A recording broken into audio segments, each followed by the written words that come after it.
Hello, everyone, and welcome to Podtoid. We're your host. I'm CJ. I'm Chris. I'm Dan. I'm Charlotte. I'm Occams. And this is episode 394. Today's Podtoid is brought to you by Orange Vanilla Coke. Do you love the refreshing taste of Coke, the slight sweetness of vanilla, and a flavor of orange that's so artificial you'd swear somebody dropped a bottle of orange goop hand soap into the mixture and Coca-Cola just decided to go with it? Then you'll love Orange Vanilla Coke. That's Orange Vanilla Coke, the new soft drink that makes new Coke seem like a brilliant idea. Orange Vanilla Coke may not be available in your territory. It is literally the worst soft drink I've ever had. Just awful. We've only just got raspberry Pepsi, so we're kind of behind. Wow. Is that real? Raspberry Pepsi? Yeah. Wow. Orange Coke is a standard over here. It's like everybody goes nuts for it. It's called Spezi. And pretty nice. But adding vanilla in arbitrarily doesn't seem like a good idea, really. I had the Orange Vanilla Coke Zero Sugar, and it was like I got it from the fountain, and then I immediately poured all of the drink into that little tray where all the excess fluid and ice goes, just to get rid of it. It's like you have all the joy of drinking cough syrup, but with that added flavor of a just clean public bathroom. I mean, it's just, God. I worked at Coca-Cola once. Really? Yeah, a warehouse job. And probably my favorite memory from that was a whole thing of Fresco fell over, like a whole shelf of it. So the entire warehouse basically smelled like lemon for a whole week. It's great. It is good to be back, and it's good to be in a new week. I don't know about you guys, but I thought last week was probably the worst we've seen this year so far. So hopefully this one starts to get better, and we'll hopefully start this new week off with a good show. We're going to talk about some games. We're going to dive into that rumored Google console they've been building up for the past week, and then a little bit later we're going to get Dan into Princeton by getting Mayim Bialik to bribe administrators with $500,000 in a Photoshop of him dunking a basketball. So that'll be fun. Hell yeah!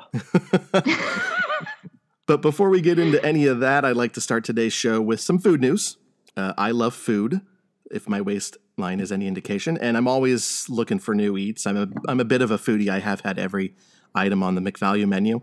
And there's a company in Japan called Open Meals that is pioneering 3D printed sushi.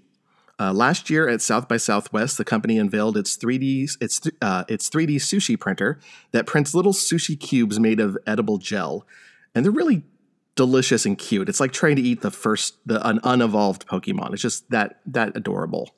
So that was last year. And this year, the company announced it plans to open a restaurant that'll print sushi specifically made for each diner. Now, you may be wondering how it's going to do that. Well, according to Austin local news station KXAN, the restaurant, named Sushi Singularity, will only take reservations. And once you make a reservation, the company will send you a kit to collect your saliva, urine, and stool samples that you send back to the company so they can print sushi that meets your nutritional needs. It's food made based on your shit, piss, and spit. I'm morbidly curious to try it out because that just seems like too odd of an experience not to go to. Am I the only one on that? I mean, I would definitely try it, but I'm just curious.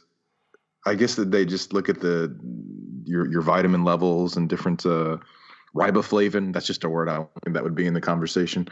And they like, how do they flavor it? Like, is it all like, you need more vitamin D, and this is like, black cherry flavored vitamin D? Well, it's going to be sushi, so it's like fish and seaweed flavor, and it's all made down into little gel. So it's little gel balls that they put together to make these little sushi cubes out of. So do you get to pick the type of fish? I think they pick based on your nutritional needs. You see, okay. I'm vegetarian, and I'm probably horribly iron deficient because I'm vegetarian, so that would end really badly for me. They would just give you a solid block of iron. Here, chew on this. I think more restaurants should do this. Like, you should have to submit a stool sample before going to Burger King for them to tell you probably shouldn't be eating at Burger King anymore. It's Soylent Green, right? Like, that's the whole It's just Soylent Green. Yes. Well, where do those samples go? Like, where do those samples go once they're done with them? These are the real questions that need asking. I don't want to know that sell answer. Your data on the internet of what you're. I'm sure they dispose. I'm sure they dispose of them like you would any biohazardous waste. Into the local river? Maybe, yeah. Or into Burger King. Satire. It's going to be the new Coke flavor right there. So this is people. We need to we can cure cancer if we just put more effort into it instead of making 3D printed fucking sushi. Come on, guys. There's better things we can do with our time. It's one of those things as well that it's a nice idea and it's interesting, but it's one of those things where it's like, oh, it's the experience and not the meal, and it's almost like, why? There's no reason to do it other than the gimmick of doing it. Right. Like, it's not like you're really going for a meal or having real food. It's, but I went to that place where I sent my shit on ahead and it reserved the table for me. They kind of overthought this concept. It went from 3D printed sushi to, well, what if? And then it went off the rails. So it sounds like something out of a comic book called Transmetropolitan, which is kind of a dystopian future, the blobbity blue politics and media and all that. Yeah, it's definitely sounds like something they would do in that book. It's definitely something out of a sci-fi film where someone goes to a restaurant, orders a meal, and it's just 3 strips of gel, and that's their entire meal. This is the first step to where we get to that. Yeah, it's the beginning of the Taco Bell scene in Demolition Man. Hell yeah! Can't wait. Yeah. So yeah, I just thought that was a fun way to start the show. But let's go ahead and get talking about what we've been playing this week, and we'll go ahead and start with Charlotte. You haven't been playing too many games, but you've been on a card game kick, right? Yeah. So just a standard deck of cards, playing Rummy for the first time in 10 years.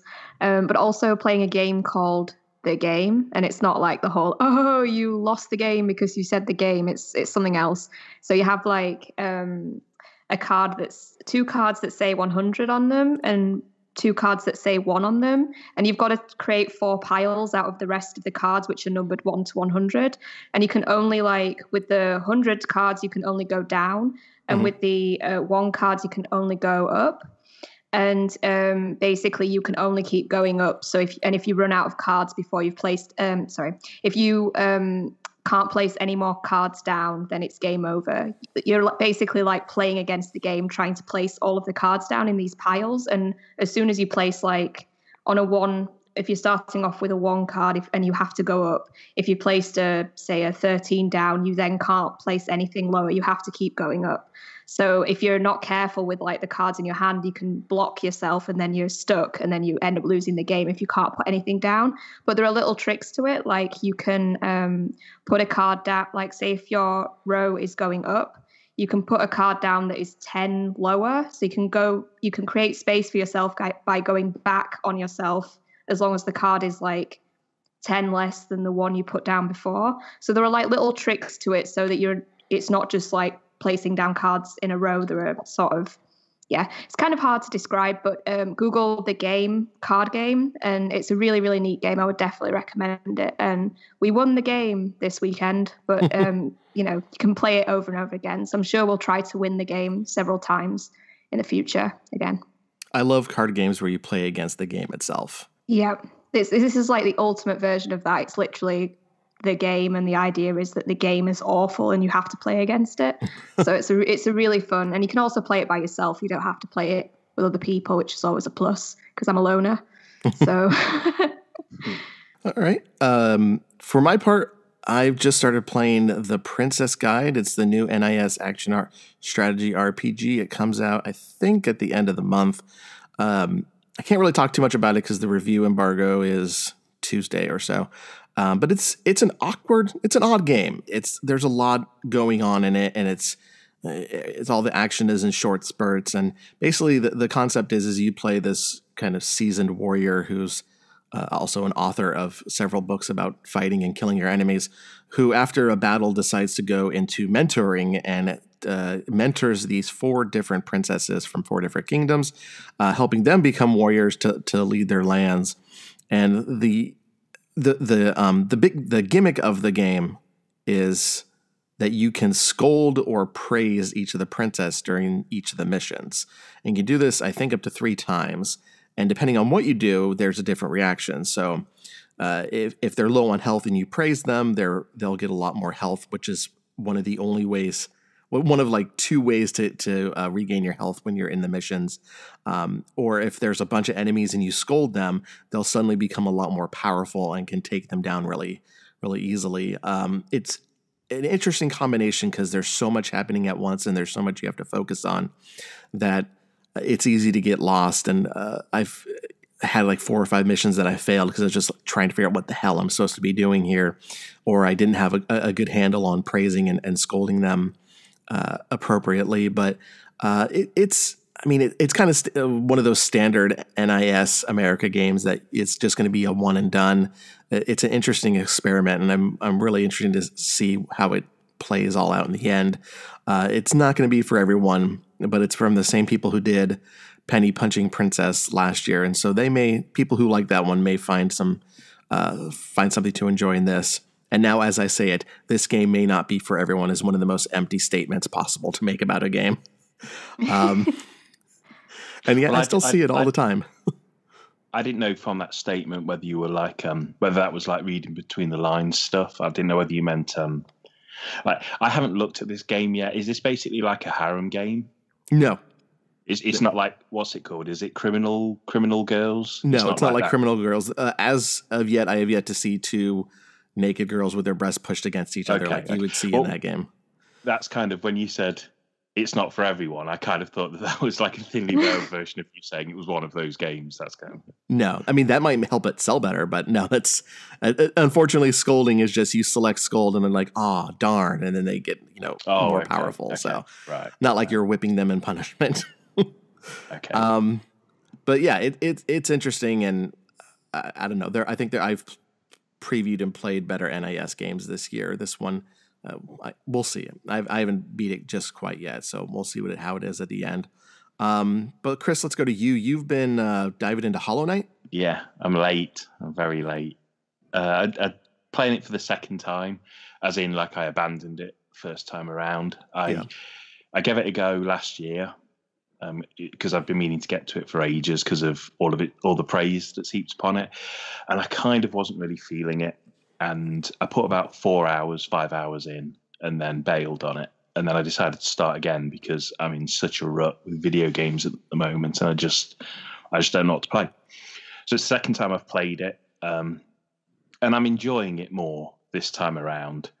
I've already put nearly 10 hours into the game. Probably I've been through like the fungal wastes and the crystal caverns, I think they're called, and the City of Tears, which just sounds like somewhere I want to go and live. I'm definitely enjoying it a bit more. For those who don't know, it's obviously like a Metroidvania, but it's incredibly like somber, and everyone's like a variation on like insects. It's full of beetles and flies and moths and these kind of creatures. And I don't think it's all that different from any games that are like this. But I do appreciate that what stands it out is it has a very specific style.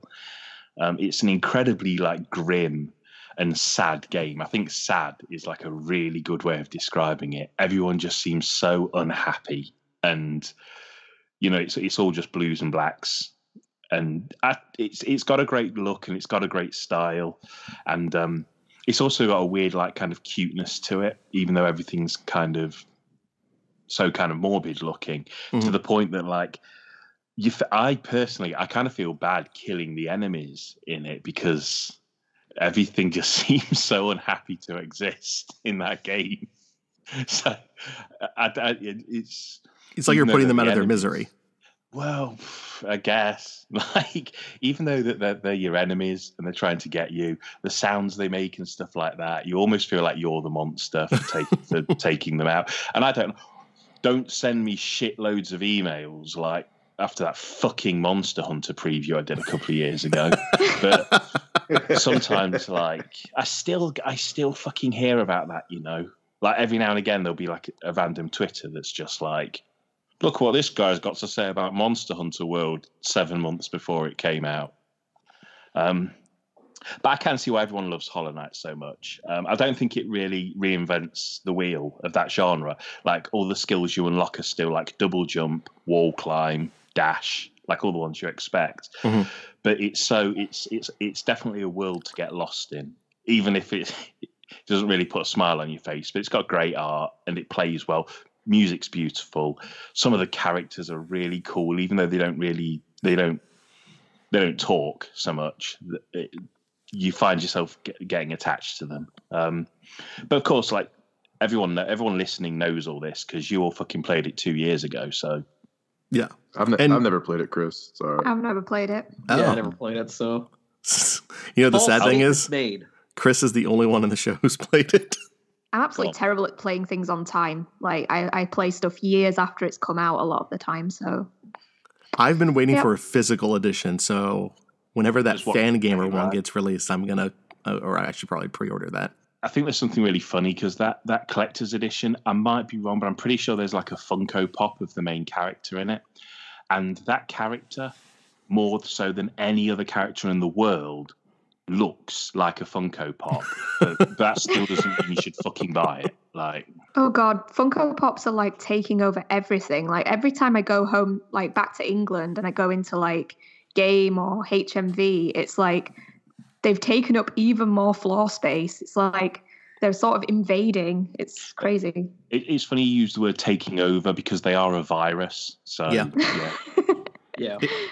They're just the absolute bottom of the rung fandom item that you can possibly buy because they make them for everything. I mean, fucking John Oliver has a Funko Pop that I own, Jesus. And there's zero reason for him to have one. I have an Amy Winehouse one. Why the fuck does she have a Funko Pop? Like they will just put it on everything. Anything that is a character will be made into one of these garbage little toys. I think I've mentioned this on the site before, but for me, the last straw was when they did. I think it was Hot Topic had a range where they took all the Disney princess ones. Oh, and the hipster ones. They gave them all glasses, and you were just like, hipster princesses. It was like, okay. Yeah. I used to work for a toy company, and we tried our darndest to get like an exclusive Funko Pop for our website, and we ended up not getting one. They sent us this instead, a Frankenstein vinyl figure that was actually really nice. It's like 9 inches tall. It's made from Japanese vinyl. It was really cool. No one wanted to buy it though because no one fucking cared because it wasn't a pop, and also it cost $60. But the urge to get that exclusive one is real in the toy industry, and it leads to a lot of those really shitty like hipster princesses. I think the one I pitched them was a solid white Darth Vader that was based on his appearance in one of the Star Wars comics. And then was told that Disney or Star Wars wasn't allowing for anything that was from the extended universe to be a part of the Funko line. So never happened. That's interesting. Probably a good call. Probably, although it probably would have sold like gangbusters more than the Frankenstein. I don't know. I respect the Lord guy there that was like, nah, fuck Funko Pops. Oh, no. It wasn't fuck Funko Pops because there were plenty of other Star Wars Funko Pops available. Oh, I also tried to get us a Hot Ryu as an exclusive, but that went exclusive to someone else. So, sorry, I was just summarizing. If you haven't played Hollow Knight, it's a game worth like checking out because it's pretty cheap now and it's on a lot of platforms. You kind of have to be in the mood for it, but there's a lot of if you like exploring and getting lost, then it's like the game for you. If you don't like those things, then it's not the game for you. Now there's your review.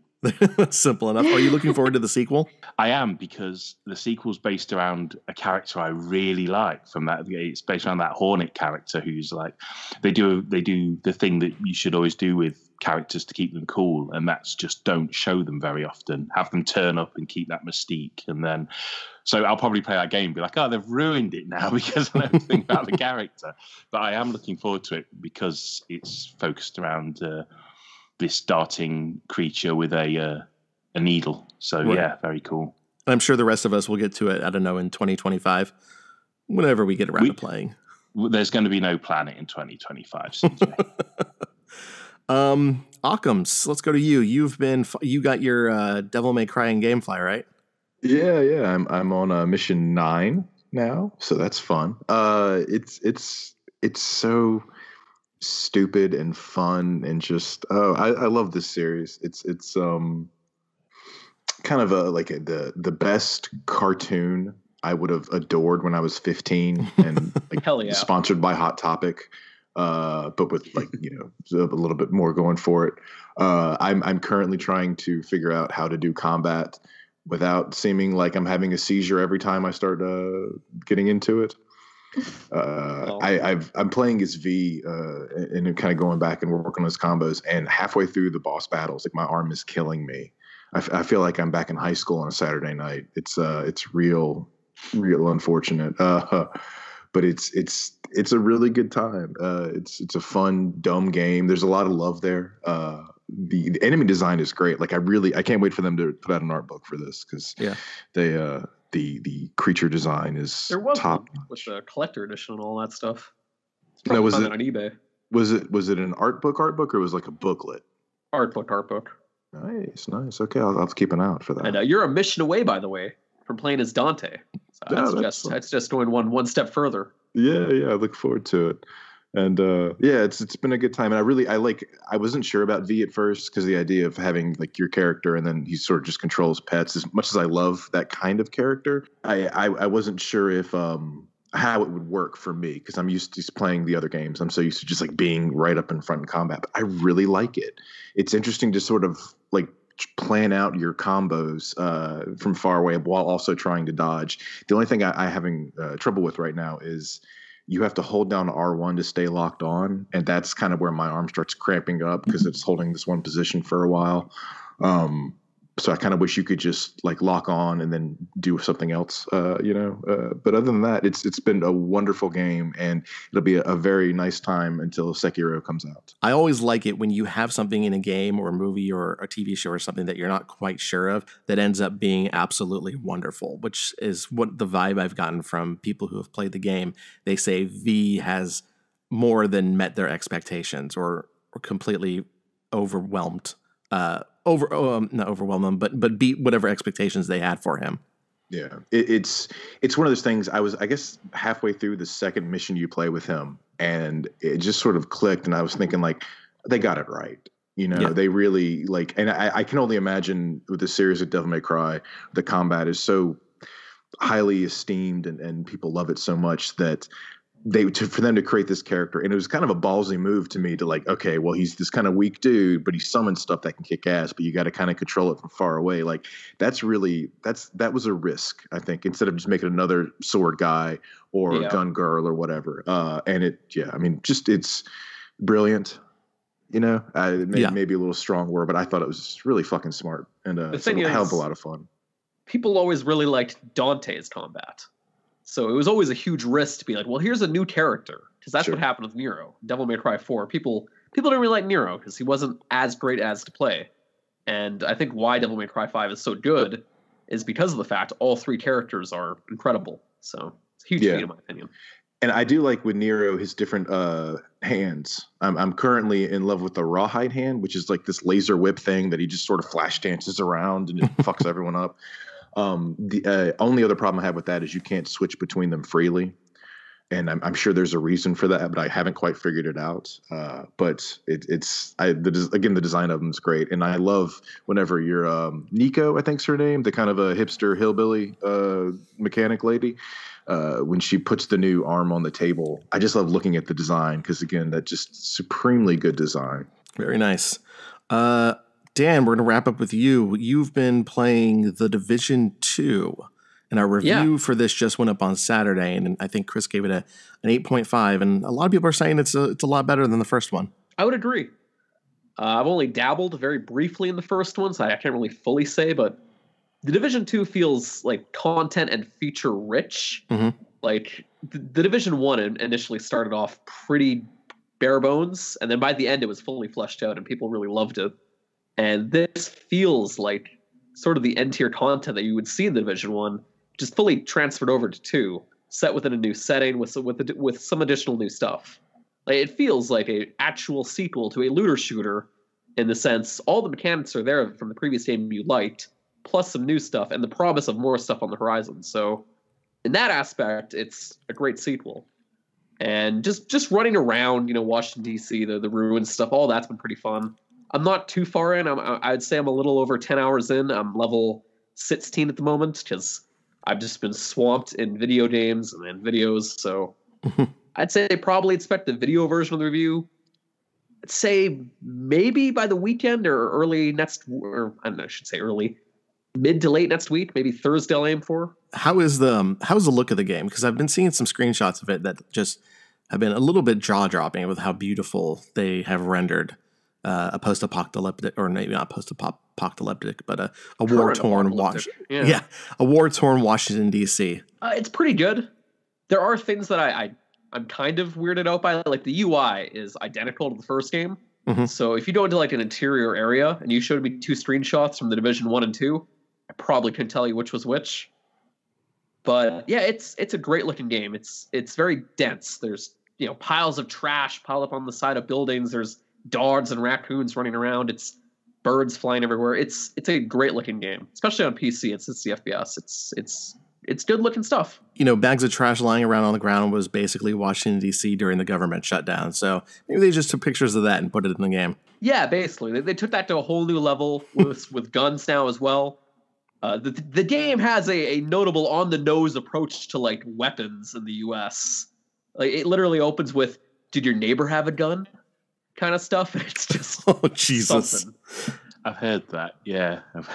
And there's a commercial, by the way, for the game where like Air Force One is crashing to the ground and the president's doing like this one like statement or whatever, being like, "The division needs to save us," before his plane crashes and just explodes. It's something. Sounds like the Escape from New York or something. I was just going to say that. That's the vibes I get. They definitely, whether it's said or not, there is this feeling that Ubisoft wanted to tap in to like current political concerns with that game. Like, even as far as, do you remember they got into trouble for putting out emails during the shutdown where they were like, if you want to know what a real shutdown looks like, you need to play the Division 2.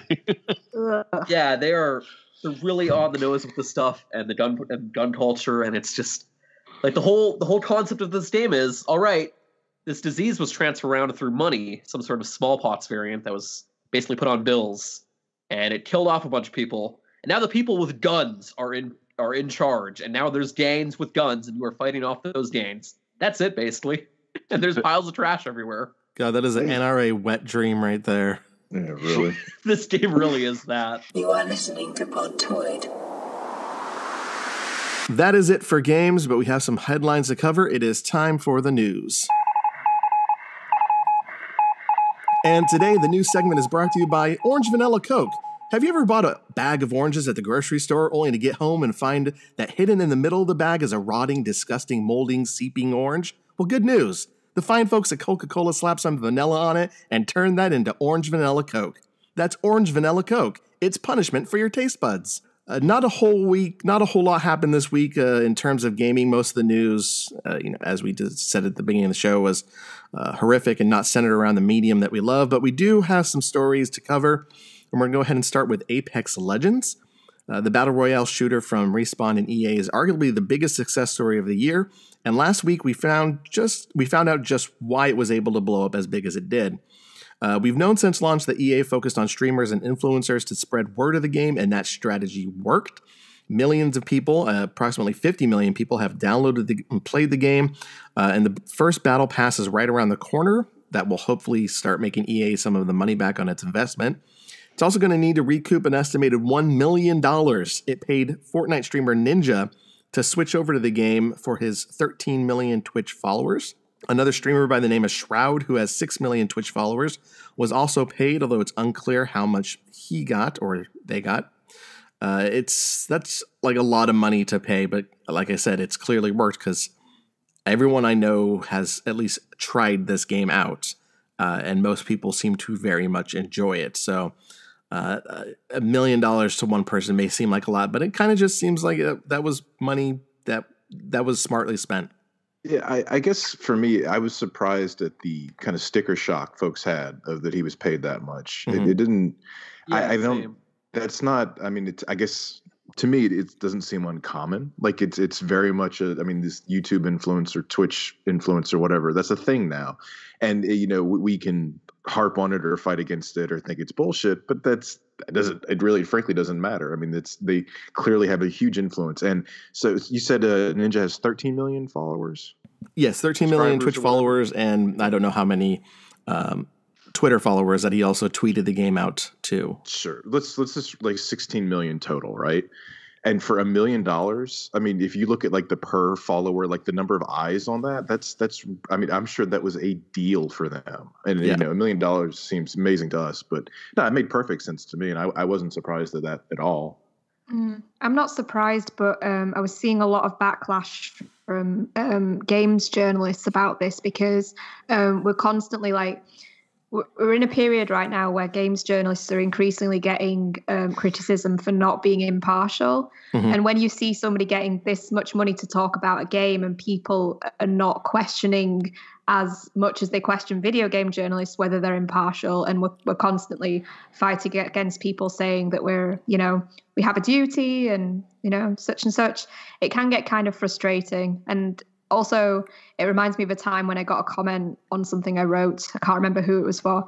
And they were just basically saying, oh, you're in this hallowed position and basically acting as though I was earning a shit ton of money through writing about games, which is just like, I have a full-time job that is not to do with this. Yeah. So I don't know. It's just a bit of a rant on my part, but I could understand people who are tweeting about how, video games journalists get it in the neck increasingly, and journalists in general get it in the neck increasingly for putting out fake news or being paid. And then you have people who are actually getting paid, and are influencers, and their job is to be paid by companies to talk about what that company is doing, and they don't get as much scrutiny as we do.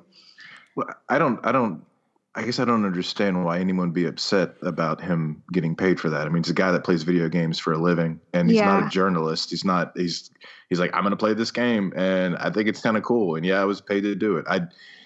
If someone is misconstruing that for games journalism, that seems like they're having a disconnect from reality. No, I don't think anyone is mad that he got paid that much. I know a few of the games journalists I follow on Twitter were saying like, we're not upset that he was paid. Obviously, he makes $10 million a year. This is 1/10 of his yearly pay. We don't really care about that. But it's like Charlotte said, is that you have people, and I'm sure a lot of these people are gamers who have become frustrated with reviewers for whatever reason, and they now just want streamers to destroy us so that there's no more games journalists. There's just streamers who oh fuck, I lost my train of thought. They sound like unhappy assholes. Then no one was mad. I don't think anyone. Maybe some people in the comments were kind of upset that this $1 million was spent on him, and I'm sure there was that one ass who was like, "Well, why couldn't they spend this money on the poor or some bullshit like that?" But it's. I think CJ, where you were going was the idea that games journalists are constantly being told that they're being paid for their opinions. Yeah, when just like Charlotte struggling said. to make any money. Yeah, and is that where you were going with that? Yeah, I mean, one of the things I was going to try and make is that I think people look at streamers differently than they look at us. When you look at us, we're the journalists who are trying to, drag down your favorite game or whatever. And that's why you always get people who are so surprised when we give when we review a game and we give it a 9 or 9.5 or a 10, like, oh my God, they actually like this game. But then you have streamers that I think people more look at as entertainment, or in a worst case scenario, they look at as their friends. And we don't get that. We don't have people who look at us lovingly, except for maybe, the small bit of longtime fans who have been coming to the site for years. And so it's just kind of like everyone has said, you have these people who are legitimately paid off, and that's part of their business model. That's what they do for a living, who then get all the love and support from all of these gamers, who then turn on journalists with, bile and just nonsense about us being paid off. And it's just, do you not see what you're doing right now? Yeah, I mean, I totally agree that the issue is not that he was paid $1 million. That doesn't stick in my craw. What sticks in my craw is this whole streamers are way better than journalists and can do the job of what journalists do, when actually it's completely separate, and it should be treated as completely separate. And and in general, I don't know, I was watching another Netflix documentary last night, and just journalism is under attack really badly at the moment. It very much is. There's not much protection of the work that journalists do nowadays, and it's very sad. Yeah, and especially when you have someone in a very high position who keeps calling journalists the enemy of the people. Well, I don't know what you guys are talking about. I got paid some Taco Bell to give that 7 out of 10 for Anthem, so you guys are in the wrong business or something. Taco Bell, dude. I asked for real Mexican food, and EA, they can only offer that if I give it a 7 out of 10. So I'm sure Taco Bell is real Mexican food in Canada. Close to have. All right. So the second story of the day involves Google and what's been reported to be their first foray into console gaming that could be, quote, an all-streaming console.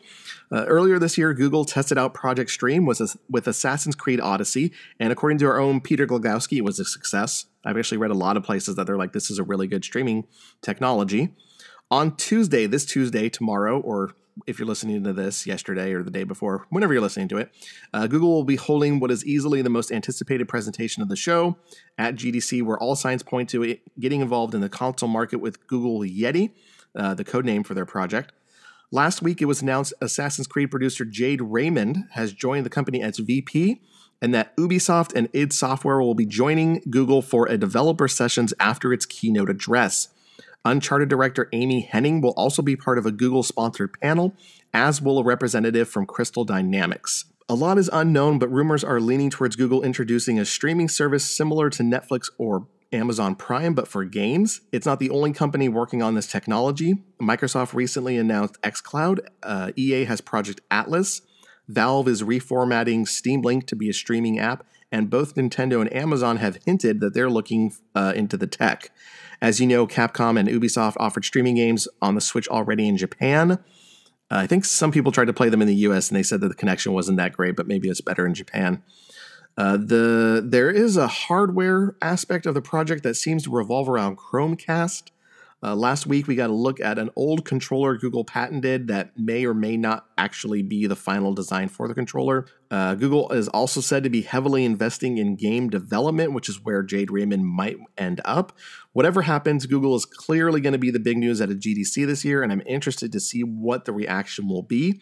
Do any of you guys looking forward to their reveal? I am, actually. I bought the OnLive back in the day, so I've always been very curious about the streaming stuff and the potential of streaming video games in the future. And I don't know, I feel like with the backing of Google, I'm interested to see what they could potentially have on offer. So, well, I mean, it's going to be interesting to see what Google does, because both Amazon and, to a lesser extent, Apple have kind of paved they kind of tried to do this already, but neither of them found success.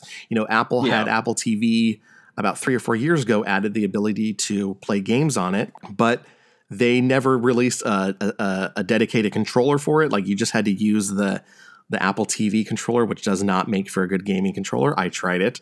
And then you had Amazon was going to go really big into it because they bought a few studios and they were making games, but then I think all of those projects died. So yeah, they bought a variation of the CryEngine and everything too. It's nuts. And then correct me if I'm wrong, but one of the studios they bought was the team that brought back Killer Instinct for Microsoft, like the original developer on that. Yeah, they went all in and just kind of went nowhere. Yeah, they completely died. So it's going to be interesting to see how much Google will push this, how far they will take it. And with the hiring of, Jade Raymond and also Phil Harrison, Jack Busser, and Richard Marks, I mean, it really seems like they are going all in. Like, this is going to be a legit product from Google, and it's not going to, just quietly announce and then quietly kill 3 years later like they do with a lot of their projects. I think there will be pushback from a lot of people, And I think, certain genres won't work. I think racing games, fighting games, that stuff will still be pretty iffy. But like general action games like Assassin's Creed Odyssey would be, I think, fine on there. Because I remember playing Batman Arkham Asylum on the OnLive, and it ran fine for the most part. Except for that one time where like people could like tune into what you're playing without you knowing or without you really realizing. And so I was just sitting there playing Arkham Asylum, and I kept hearing like crunching sounds. Like, what is that? And then I realized someone was watching my stream, watching my game while eating chips. That is a low-key nightmare of mine, by the way. I hope they maybe don't do that feature. So that sounds terrifying. That's like the NSA listening to your phone calls. By default, it was set to like public or whatever, so people could like watch your game and play it and even commentate with their microphones. So this one dude was just sitting there eating fucking chips while I was playing Arkham Asylum, and it freaked me the hell out at first. I would just go make a big bowl of macaroni and just stir it near the microphone. Chris, do you know about the rules that Mark Commode has for watching films? I know what they used to be. They probably match my own, which is like, talk about fucking opening a can. Like, don't eat fucking food in the cinema. You can have dinner, lunch, any fucking time you want. When you go to the cinema, don't eat any fucking food. It stinks and you're making too much noise. If you have to eat something, eat flumps. Or do you even know what flumps are? I don't know. Nope. Eat marshmallows. Marshmallows. Shaped marshmallows. All right, so real quick, is flumps like a Willy Wonka candy? No, it's just like a... It's kind of just like marshmallow that's formed into amusing colours and shapes, but it's basically just marshmallow. It might even be extra sweet, but like try having some food before you go to the cinema. Or if you can wait like the best part of 2 hours, have some food after the cinema. There's no reason for you to sit and eat noisy food in the theatre. Right. Yeah. We now return you to your regularly scheduled program. I was just bringing that up because I think his rule is that you're not allowed to bring anything into the cinema that's crunchier than a soft bread roll. And I feel like it should be the same when you're watching somebody else play games, and then might not be aware that you're doing that. Really, you should not be eating chips when you're like watching somebody else's stream and they're aware that you're watching it. That's just rude. Why did the cinema decide that the single food that was going to be the most recognized cinema food was the hardest, loudest product they could think of? The markup on popcorn is crazy. Oh yeah, I worked in a cinema for a while, and they don't make shit on tickets. Like, if you don't buy food, the cinema closes. Like, essentially, that's why the food and drink's so much. It's like buying one of those Ethiopian babies. Real cheap. This went somewhere all of a sudden. I will say, though, I don't really see eating popcorn at the cinema or movies, as we say in the correct country, to be an issue because the previews are so damn long that I finish my popcorn before the movie even starts. Like, because I'm not going to eat cold popcorn 45 minutes later when I can finally start the movie. Popcorn is warm? What? What is this nonsense? Like, huh? Like, I popcorn is cold for us. Do you have it under a special? Hell yeah, we do. It's nice and warm. You put some like melted butter on it and stuff. Butter? What the fuck? Oh, hold on. Oh, whoa. I'm with CJ and we're in the correct country, it seems. Jesus. This is why we have to build the wall. Wait, did I ever tell you guys about the time I went to a wall off the Atlantic Ocean? Yeah. Ever tell you about the time I went to a full service movie theater? And not full service like you're thinking, Occams. Not the kind that Robert Kraft would go to, but a... Do you mean you had like a butler or something? Yes. You order at your seat and they bring the food to you. If you think someone eating popcorn is annoying, wait until you have people delivering popcorn throughout a movie. It almost ruined A Star Is Born for me. Thank God, that movie is so fucking good because it couldn't ruin it. But I've been to the same thing. Yeah, ours was called Movie Tavern Grill. It was a full service restaurant during the movie. So basically had these giant seats like they have now, but they had these sort of like school desk trays that turn, and you have a button you can hit to summon their wait staff essentially. Yeah. A couple quick things I remember. Iced tea was $5. Just want to point that out. I found that out the hard way. Trying to eat nachos in the dark is a fucking cruel joke. And that people love to chew ice during movies without thinking about it. It was great on paper, terrible idea because Charlotte and Chris are fucking screaming right now internally. No, it just the end. It was a great idea, but ruined the movie experience because people are like, hey, you want a bite of my food? I'm like, no, they weren't talking to me, but like whoever they were with, or like, let me try that, or just it was for some reason food. It brought in this conversational element that movies usually don't have, which I was annoyed at. So yeah, also $5 iced tea. I mean, when you have people consistently moving in and out of a theater delivering food, it almost like it eliminates the rules of going to the movies of shut the fuck up so people can watch. Yeah, because it was more restaurant. If they're going to be noisy going in and out, then why not? I'll just talk through the entire film. I just it's literally we don't talk about films a lot on this show other than last week when we did specifically, but it's one of my biggest pet hates in terms of just annoyances in the world. People can't shut the fuck up for 2 fucking hours, and they can't go 2 hours without not fucking eating, and it drives me up the wall because the cinema costs a lot of money. Mm-hmm. And once the film started, it's not like you can leave and complain because you're already out the room and missing the movie by that point. And I guess you can go get your money back, but it can happen halfway through a film or whatever. But I just can't understand why people can't. You go to the cinema and you sit in the dark and you just shut the fuck up because everyone's paid a lot of money to go and see that fucking movie. Eat beforehand or don't eat at all and starve to death. I don't give a shit. Just don't be in my fucking cinema.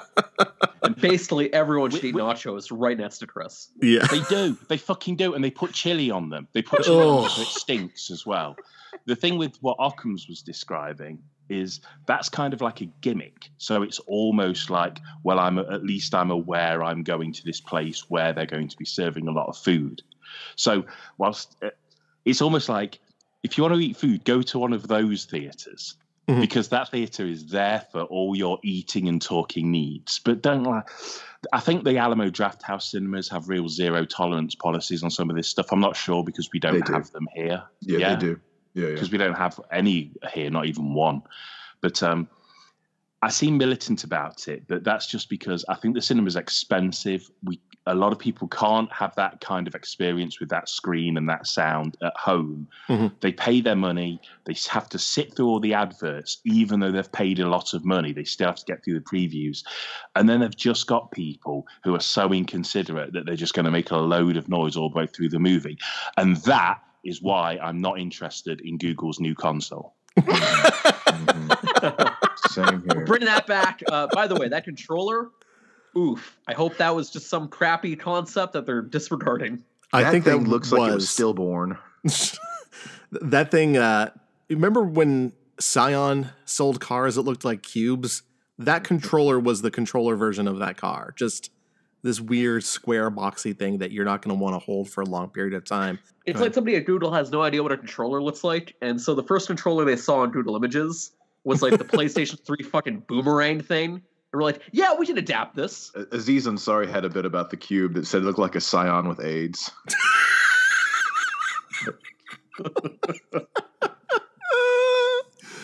Oh, that seems like a good place to end that segment. Listening to Podtoid. We are just about done with the show, but before we go, we have our Podtoid question of the week. And this week's question is brought to you by Orange Vanilla Coke. Orange Vanilla Coke, it's so bad you'll ask for a Pepsi. Our question this week, Destructoid turned 13 years old on Saturday, so I want to know from you guys, what is your favorite Destructoid memory? For me, it's probably the Matt Scoville C blogs he used to do where he would draw stuff and all that stuff. Mm-hmm. He'd make little video previews and whatnot, and I first came to Destructoid through the YouTube channel, his The Destructoid Show, and that's what kind of brought me to the site, was like seeing his little drawings, then interacting with people and such, and just checking articles and stuff. So I don't know, that's probably my favorite memory outside of like, I guess, becoming a member of the staff, I guess. Yeah. Well, I definitely want to say that mine would be when Nero thought he knew who I was, but then realized he had never actually met me in person. And for the interview I did with him for the 10-year anniversary, I thought that was amusing. But my favorite is actually it's the dumbest thing. It's when Jim Sterling posted a picture of the fish from Wind Waker, and that was the entire article, and it was clickbait because you use bait to get them. It's clickbait. I just thought that was so dumb and funny that is what I wanted to strive to be here when I finally came as part of the staff. Also, almost getting us sued by the Pokemon Company. That was a great moment in my history. My big memories that stick in my head are things to do with joining the site. Mm-hmm. But the one memory of things that have been done on the site is maybe Holmes's interview with Suda51, where he just came and had like a bunch of presents for him. I just remember rolling around laughing at the beginning of that interview. That was a nice interview. Nice. I don't really know. I didn't know this question was coming, so I haven't really thought about it. It'd probably be cliche for me to just say I was just really happy when I was made staff, because I'd done a lot of writing for a lot of places for not a lot of readers and no money. And I kind of talked Nero into bringing me on, because I'd gone for a position and I hadn't gotten it. And I was just like, and I contacted Nero and I was like, well, I'm sorry it didn't work out. But we had a chat and everything. And then I just remember, I've told this story to one other person before, but I've basically been writing for years and years for lots of places. And I'd tried Destructoid a few times under a few different editors, and I hadn't gotten through. And then this time I basically did a thing where I said to myself, if you don't get this role, stop writing forever. Stop wasting your time with it. Stop trying to do anything with it. Stop trying to be a writer, because you've put years into this and you can't afford fucking food and shit. And it's just, you're middle-aged and it's fucking, And that was honestly, it was like, if you don't get it this time, you're fucking done. And then I remember going to bed after like chatting with Nero and getting up the next day and logging onto the site, and all of a sudden there are all these fucking buttons on the side I've never seen before, like admin buttons and mod buttons. And I was just like, well, I guess that conversation went well. And, so yeah, that. And sometimes it makes me tear my hair out, but yeah, I really like it here, and I really like the community. In terms of moments that pop out into my mind, I've really drawn this out. One article that really sticks with me, and I don't know why, I just remember it being so funny, and I think I've even referenced it a couple of times on the site, is the article that was everybody on staff had to draw Kirby. Oh, yeah. Are you aware of that? It was just everybody on the staff had to put forward their own drawing of Kirby. And that article's still up there, so like go and dig it out, or maybe we can link to it or whatever. But it's just one that sticks in my head just because of all these different interpretations. Some that are pretty good, and some that have been done in draw, and then others that literally look like they took 3 seconds. I always remember that. And there's probably other things, but like I say, I didn't know this question was coming. So that's the Kirby article sticks in my head. Yeah, I have very fond memories of joining the site, and seeing that it was Destructoid's 13th anniversary actually made me kind of sad that I've fallen off writing lately. And I think I'm going to find some sort of motivation to decide what to write for Destructoid soon. But in general, I've just like not been feeling it with the writing. I've been more of a podcaster lately, but we'll see. I feel like, it's time to get back on the writing side with Destructoid. So let's see what's in the future. Yeah, I feel like I'm in the same boat, but then it's just, I get piled up with video stuff lately. But it's weird coming from like the perspective of watching the Destructoid show and coming from the YouTube channel side of things, then becoming a member of the site, and now being back at the YouTube side of things again, but now uploading videos. It's weird. Leaving the city to go to the country and then coming back to the city. Yeah. In all the ways that can mean to you. So I think my favorite memory, I got a lot of them. And I'm really bad with dates. Maybe 2009, maybe 2010, maybe 2011. I don't even fucking remember anymore. But it was going to PAX Prime and meeting Andy Dixon and sleeping next to Andy Dixon and watching him sleep, which is something I like to remind him of often. And just to be a creeper, just because that's how I am. And meeting Steezy and Kadar, Nutaf, and 1,000 people, so many people. But getting to like meet the staff, like going to this was the when they had the conference where they got in trouble for throwing all the burgers and grinding the food into the carpet. And meeting Jim and Dale and Nero, and it made everything real for me. Like, I'd been a member of the site and I loved it and all, but like meeting these people and seeing the community, I got to wear the helmet, and walk around and be Mr. Destructoid for a little bit, which was fun. I think I when the forums were a thing, I had a badge for that. And it was, it made it real, and that kind of cemented that this place was home for me. And, it's like I said in that article, it's home, and that means an awful lot to me. So. Do you still have Andy's robe?